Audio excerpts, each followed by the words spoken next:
307일 전 나라를 지키다가 순직하신 고 최혜병 기리는 묵념을 잠시 진행하도록 하겠습니다. 함께 묵념.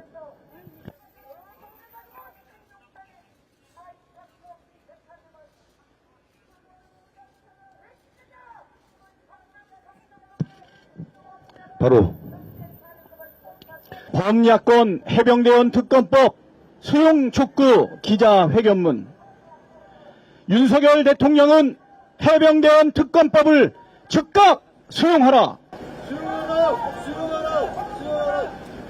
오늘 제 야당이 긴급하게 대통령실 앞에 모였습니다.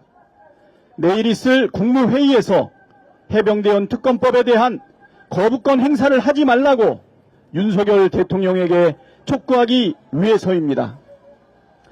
나라를 지키기 위해 입대했던 한 해병대원이 순직한 지 오늘로 307일째입니다. 지난해 7월 장갑차도 거센 물살로 철수한 환경에서 21살의 젊은 해병대원이 구명조끼 한 장 걸치지 않고 수색에 나섰다가 급류에 휩쓸려 숨졌습니다.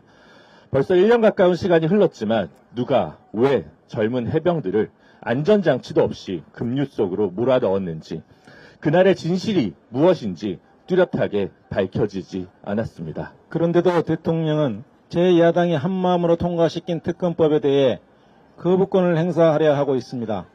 국민의 생명과 안전을 책임져야 할 최고 책임자이자 군 동수권자인 대통령이 사건의 진상을 은폐하려 해서는 안 된다는 점을 분명히 하고자 합니다. 지금까지 드러난 증거와 정황을 살펴보면 해병대원 사망 사건의 진실을 왜곡하고 은폐하려는 부당한 움직임이 있었다는 의혹이 짙어지고 있습니다. 국방부는 사단장 등 고위 지휘관들의 혐의를 축소하려 했고 경찰에 넘긴 수사 기록도 석연치 않은 과정을 통해 회수했습니다. 순직 해병의 억울함을 밝히려는 박정훈 대령을 항명죄로 기소했고 대통령은 당시 국방장관을 호주 대사로 임명해 해외로 도주시켰습니다. 며칠 전에는 해병대 수사단이 대통령실 국가안보실의 수사계획서를 보고한 정황까지 확인됐습니다. 이렇게 정황 증거가 차고 넘치는데 대통령이 정당한 명분도 없이 해병대원 특검법에 대해 거부권을 행사하겠다니 어느 국민이 납득할 수 있겠습니까? 대통령은 국민의 생명과 안전을 지켜야 할 책무가 있습니다.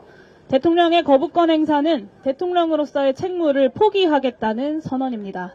대통령과 정부가 국방의 의무를 다하기 위해 나섰던 한 청년의 죽음의 진실을 밝히는 데에 앞장서기는커녕 오히려 진상을 덮으려 해서야 되겠습니까? 그러고도 이 정권이 진짜 보수 정권이라고 이야기할 수 있겠습니까? 공수처의 수사 결과를 기다리자는 주장은 진실을 은폐하자는 말과 다르지 않습니다. 해병대원이 숨진 지 벌써 1년이 다 되어갑니다. 얼마나 더 기다려야 합니까?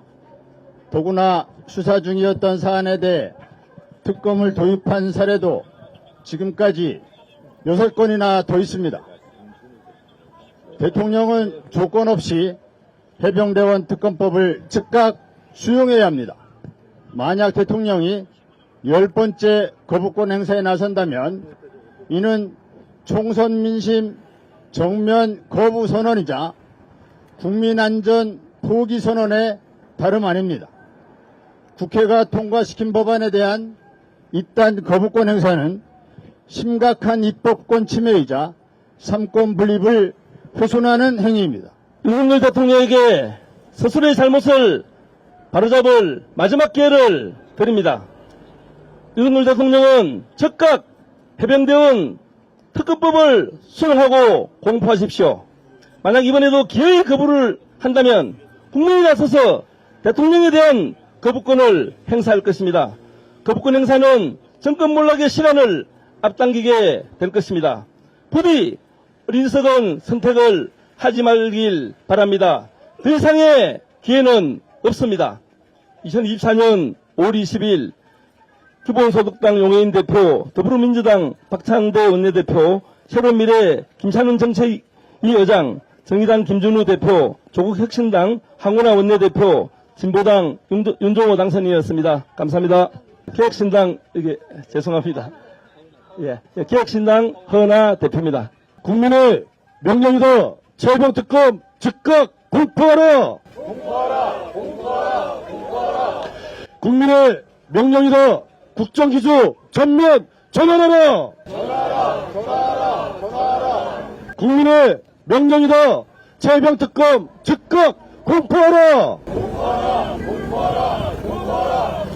국민의 명령이다. 국정기조 전면 전환하라.